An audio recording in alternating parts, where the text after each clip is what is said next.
All right, we are live in 5, 4, 3. All right, good afternoon, folks. Hello, and thank you for being here. You're tuned in today to our inaugural Fixed Ops for Auto Retail. This is like a virtual roundtable, if you will, a strategy session for auto retail. And we're just kicking this off for the first time. It's a new program, one of our many auto retail webcast series. So I'm Ryan Girardi, and I appreciate you taking the time to join us, whether you're live here on YouTube, or if you're watching the video replay later, and you might even be listening on the Auto Converse podcast. And we appreciate you taking the time to tune in. Today is Tuesday, September 24th, and I have a nice panel lined up today, and we're going to bring them on in just a moment. And our focus is broken today into a few different segments. So one of our panelists is Ibrahim Mesbah from RevolutionParts, and they recently put together a really nice report on collision repair and how there's a decline in collision repair revenue or sales, if you will, and what that means for dealers and how they can counter that through specifically through parts sales. Now, also with us is Ed Roberts from Bozard Ford. He's the Fixed Ops Director, who's also presenting at next month's Automotive Warranty Management Summit in Dearborn, Michigan. And so Ed's going to be able to chime in with his kind of his perspective on where his dealership's at and other trends to look for in 2020 as it pertains to fixed ops revenue. And finally, we also have Owen Moon, co-founder and CEO of Fixed Ops Digital. You probably saw a lot of last month at the Digital Dealer 27th conference, where we helped do some of their fixed ops features, their Vegas Live edition. So what I'm going to do is stop sharing my screen and bring everybody on. So we have Ibrahim, Owen, and Ed. Welcome, gentlemen.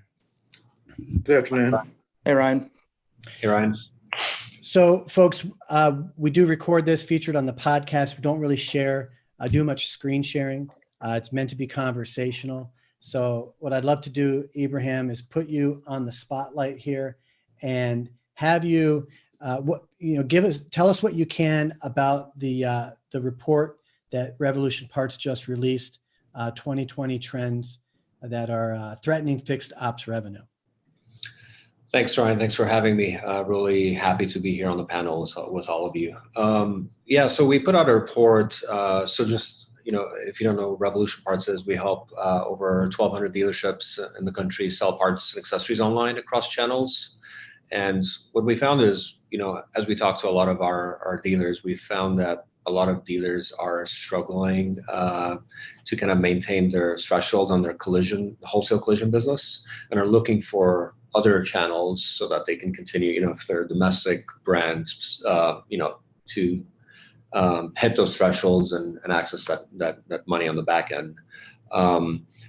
There's a report by KMG that predicted a 50% decline by 2030 in collisions, right? And it's mainly, you can attribute that to cars being smarter, and more ride shares and less drunk driving. And, I think, and it's going to take, the average age of a car is about 12 years. So it's going to take a while for a lot of the collision avoidance systems on these cars to get smarter and be more mainstream, but that trend is happening. So as we look at kind of, look 5 to 10 years out, we think there's going to be downward pressure on the collision business just due to the fact that there's going to be less accidents on the road. So we want to talk to dealers about ways to kind of counter that, like you said. And let me just draw, before we switch over to Ed real quick, you have some specific numbers, because this isn't, it's a new trend relative to the industry, but we're already seeing the decline, correct? Ibrahim, we're already seeing the decline, right? Sorry. Yes. No. So we're hearing this more and more as we talk to dealers, and there's some, I think over the last 2 quarters, there's been a slight uptick, but when you look at the trends, there is a lot of downward pressure. There is speculation about the uptick being due to kind of distracted driving, there's more people texting and driving now, but yes, I mean, there is, collision avoidance systems are becoming more mainstream, and I believe we are already seeing the decline. Love to hear Ed though, and hear your perspective. Yeah, I was going to ask Ed, would you agree or disagree? Are you seeing a decline on your side? It comes and goes. I agree with Ibrahim there. It kind of fluctuates with distracted driving. It's a huge opportunity for dealers to embrace creating relationships with local body shops or their own, or focus on their own body shop if they have one. Body shops are a relationship business, and buy parts from whoever is out there. You need them to buy it from you. Drive business into your fixed ops, and you're losing it in the body shop. You sell it with parts to your local body shops that they are buying maybe from aftermarket. There's all kinds of resources available through your manufacturer that can help you with that. And then creating that online presence that dealers has always been on the fixed op side a little leery of creating. Owen, before I get a little deeper with Ed, do you have any, any reflections on the report, on the data behind the report? First of all, thanks again, Ryan, for having me here. I think this is a great discussion. I've got some really thoughts on my own as far as kind of where fixed ops digital takes collision business and that sort of thing. Obviously, I think autonomous cars is a big piece of that. To Abraham's point, less accidents, different things like that. I recently released an article on our website about collision business and collision marketing in general. And I think one of the other things, and maybe it can be a part of this discussion, is in the last 5 years, the big four collision centers have doubled the amount of actual brick and mortar buildings or stores that they have around the nation. So if you look at like Abra, Boyd, Caliber, and Service King, they've gone from 400 total facilities to over 1,750 since 2012. So, I mean, I think that's added pressure, right? So if you take in consideration the fact that people are safer, there's not as much accidents, and then the aftermarket is turned up the heat a little bit, it's all pressure that's driving the dealerships collision revenue down. And I think in some of the bigger markets where there is an Abra, there is a Boyd, and where they're coming into that market, I think that's another added factor when you look at the collision business. When was that jump that you cited? You said from 400 to over 1,700?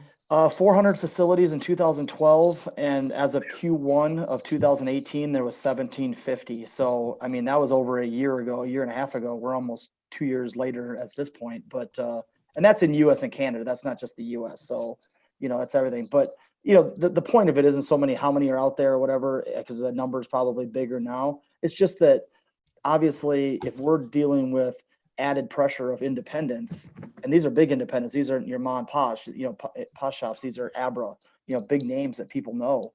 If they're increasing their foothold on markets, it's another thing that we have to take in consideration as a dealership community. So we had a listener chime in while you were sharing that Caliber just bought Abra.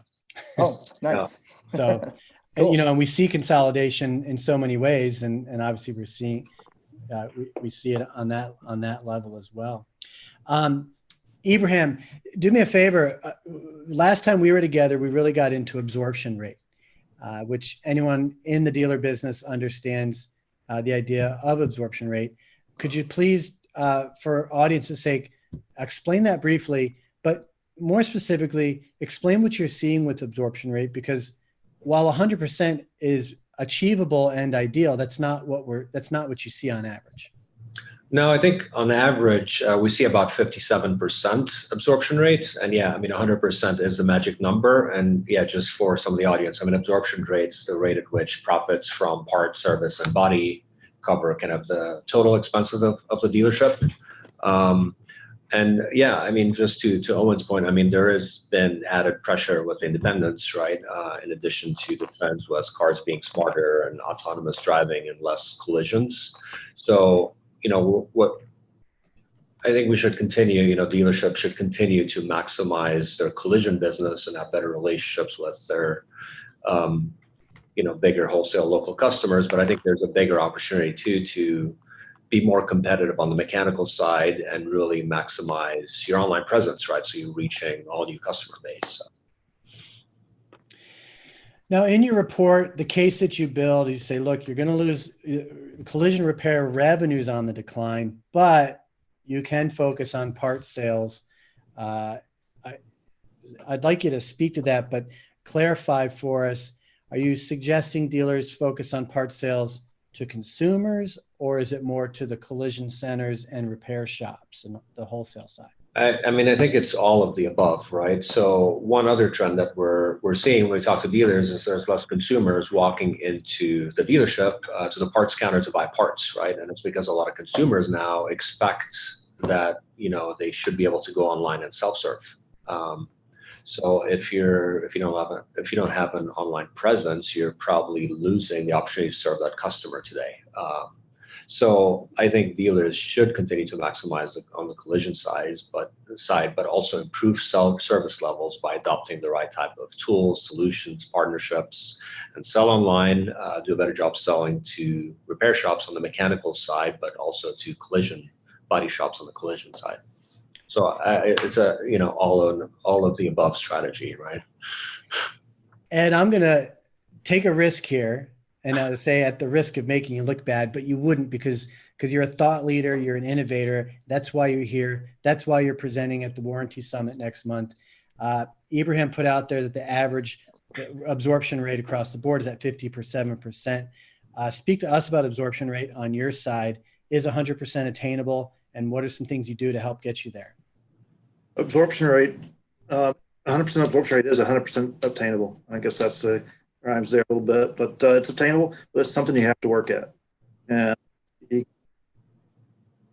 is easy to say, hey, I'll produce as much as I can out of here, but are you doing it efficiently? And where is your areas of opportunity? All right, you can break down a service department, you can break down parts department, you can break down body shop, and all kinds of different areas. You're certainly still missing some opportunity on. Even if you're at 100%, there's still some opportunity there. Dive in and see where your opportunities of efficiency are. As far as body shops combining and joining forces, that's just from economies of scale. That's where we're heading. If we're going to continue to decline, we got to make they're preparing themselves to centralize departments, centralized ordering opportunities. Less people, less expense. Okay.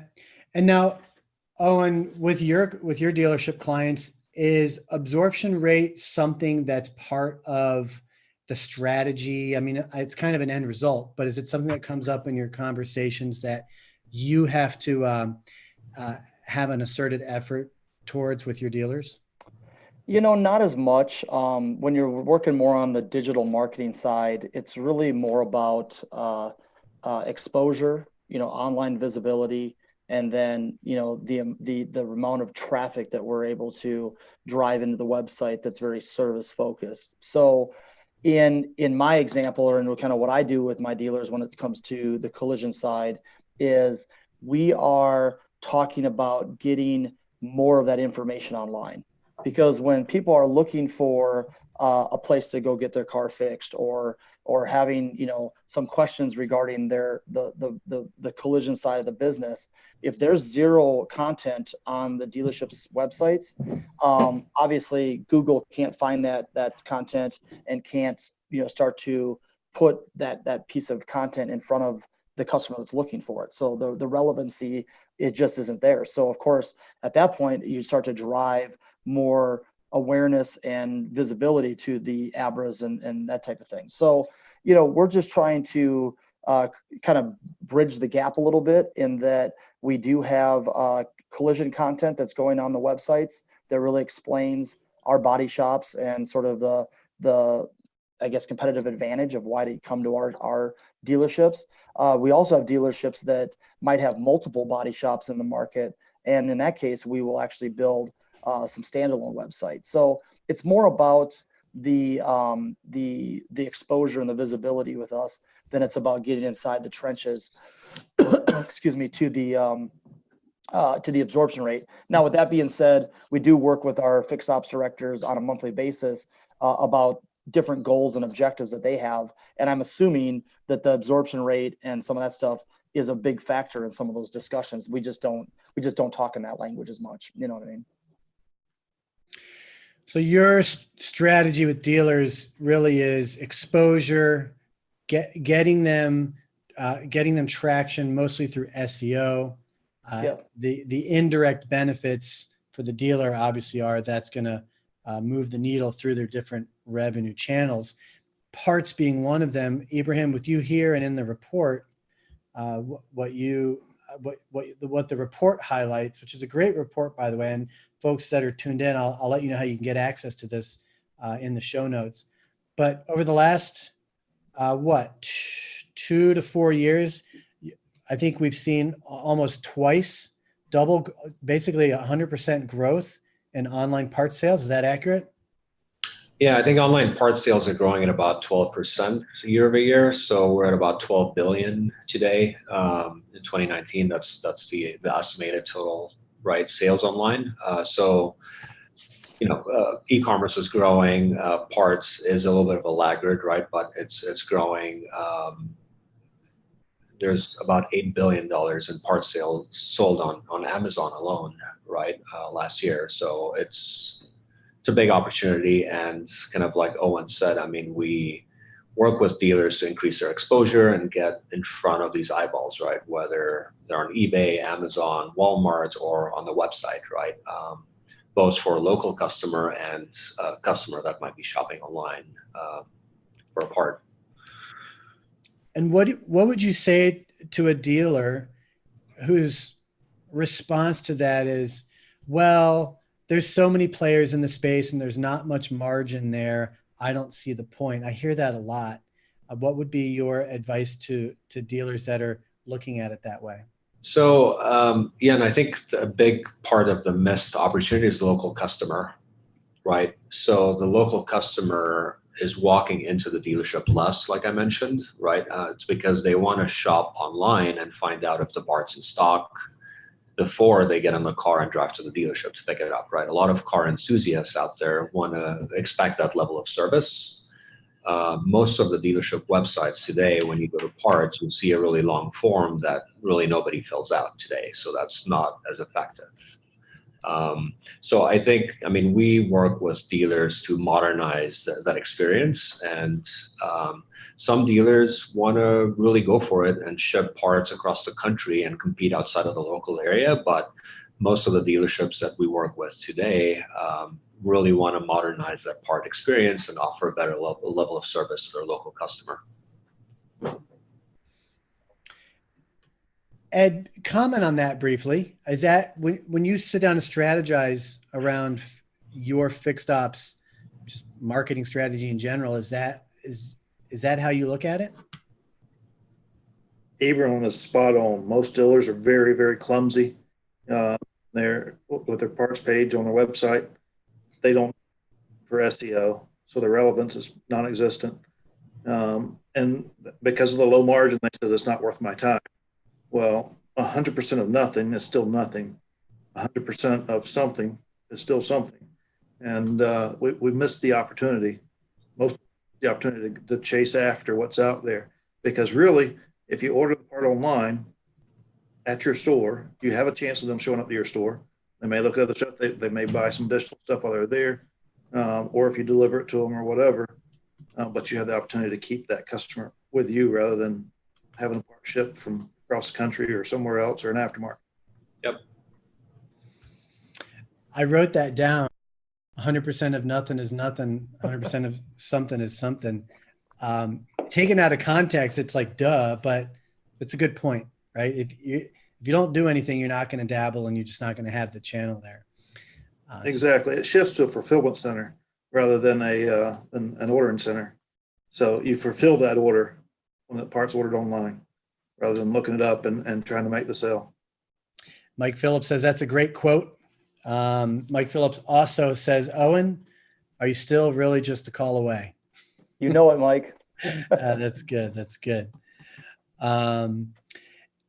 Ed, going to you, the Automotive Warranty Management Summit is coming up next month. You're presenting there. Could you enlighten us on what your presentation will be on? So we're going to be talking about how warranty pertains to customer satisfaction and retention. And a lot of times dealers look at warranty as just something they have to get through. They hate recalls coming out because it clogs up their phone lines. Parts, and there's not a lot of margin there, but it's an opportunity for a customer to test drive your store. And during the normal warranty process, warranty time, you got to make it convenient to them. You got to make it fun. You got to make them want to come back so that they continue. So there's not an option of going somewhere else once they're out of warranty. So that's our focus, is talking about compliance with one-time use components and how warranty relates to customer satisfaction.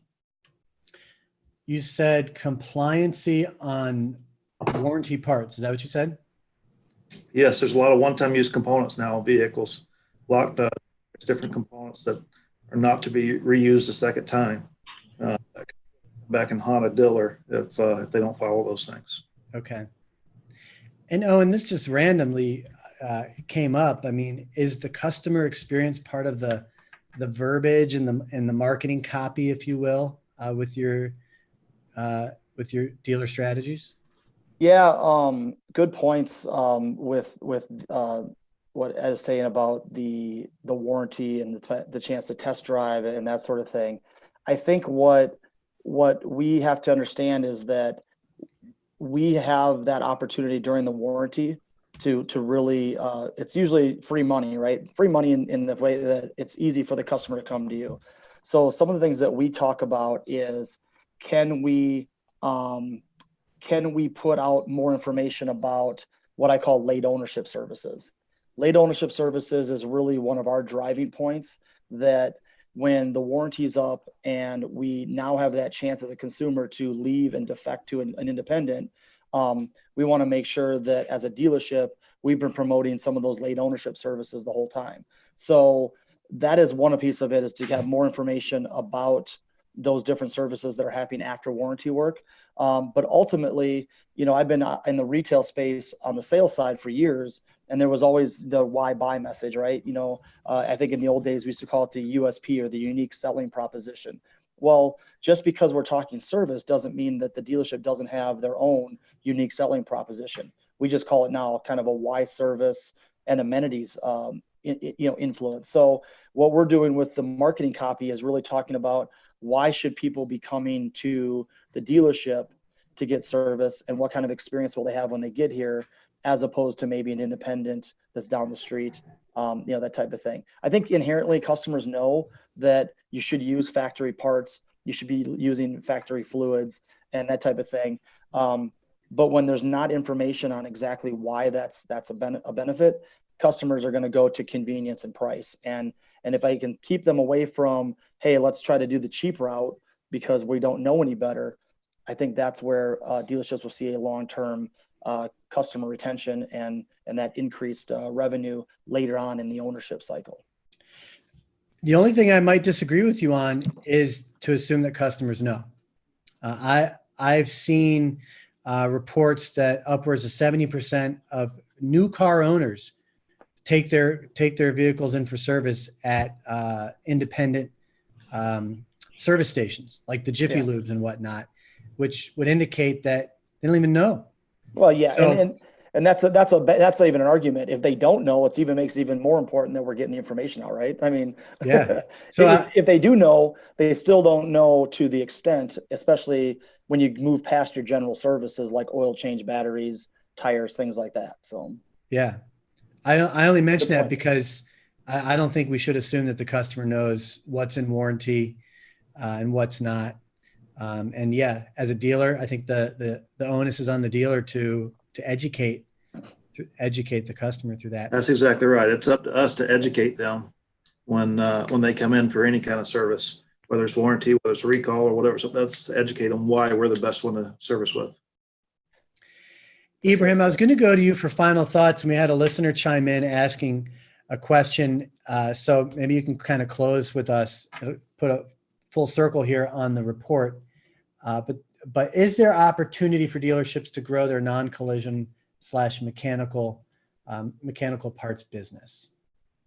Yeah, I mean, absolutely. So we see a big opportunity. Like I mentioned earlier, there's a lot of pressure on the collision side, including independents, like Owen mentioned, right, being more aggressive. So I think dealers should continue to squeeze everything they can out of that space and improve service levels, right, on the collision side. But also I think there's a big opportunity online and on the mechanical side. So online, it's a big, it's $12 billion today and it's growing. On the mechanical side, aftermarket has a big chunk of that pie. And what we're seeing in terms of trends too is manufacturers are realizing that, and you're going to start to see a lot more price matching programs and things that you traditionally see on the collision side. You're going to start to see more of that happen on the mechanical side. And I think dealers should adopt an all of the above strategy, modernize the experience, get in front of those eyeballs, whether it's collision, mechanical, or online. Great. So, gentlemen, thank you for taking the time to be here. We're going to go ahead and close this down. Ibrahim Mesbah from Revolution Parts, Owen Moon at Fixed Ops Digital, and Ed Roberts at Bozard Ford Lincoln, Fixed Ops Director there, who, as I had mentioned, will be presenting at the 4th Annual Automotive Warranty Management Summit next month in Dearborn. Thank you very much, guys. Thank you. Thank you. Hey, guys. So go ahead and stick around, guys. What I'm going to do is pop open my screen. And if you're already subscribed to AutoConverse, you would have received this today, unless you're on like a monthly delivery. There is an option in your email subscriptions to specify weekly, monthly, or just send you everything. If you do, you'll get 2 or 3, not only relevant, but I think some of the best information out there. We bring innovators and thought leaders like this together about a dozen times a month, focusing on different areas, not just of the automotive industry, but on mobility as a whole. So if you're subscribed via email, you'll get this delivered to your inbox, which includes a link to today's video. So you don't have to be here live if you're not able to. Once we end the stream today, this recording becomes unlisted. So unless you're subscribed to our YouTube channel or via email, then you wouldn't be able to access the recording. So make sure to do that. Now on here is a link to get this free report from Revolution Parts. And I thank the team at Revolution Parts for putting this terrific information together. This is really useful information, and you can go there to get a copy of that report. Now, if you're watching on YouTube via live stream, that probably means you're subscribed to our channel. If you want to get deeper into the Fixed Ops Marketing for Auto Retail program that we have now launched, go ahead and register here on the site. It's listed under webcasts. What that'll do is it'll send you, it'll tag you in our system that you're registered, so we know that you're interested in this information. It'll also send you an invite to our member network in Slack, where you will be added to the Fixed Ops channel, and you'll have access to other members and our partners in this as well. And this is a brand new series for us that we just launched. And it will be recorded and featured on the AutoConverse podcast. So if you're not subscribed already to that podcast, take a moment now to do that. Thanks for tuning in. I'm Ryan Girardi, and I'm going to go ahead and shut off today's webinar. Appreciate everyone tuning in live and chiming in with your questions. It really adds to the experience for everybody. If I happen to miss any, I'll reach out to you directly. Take care. Hopefully I got the right piece up here. And have a great day, everyone. Thank you.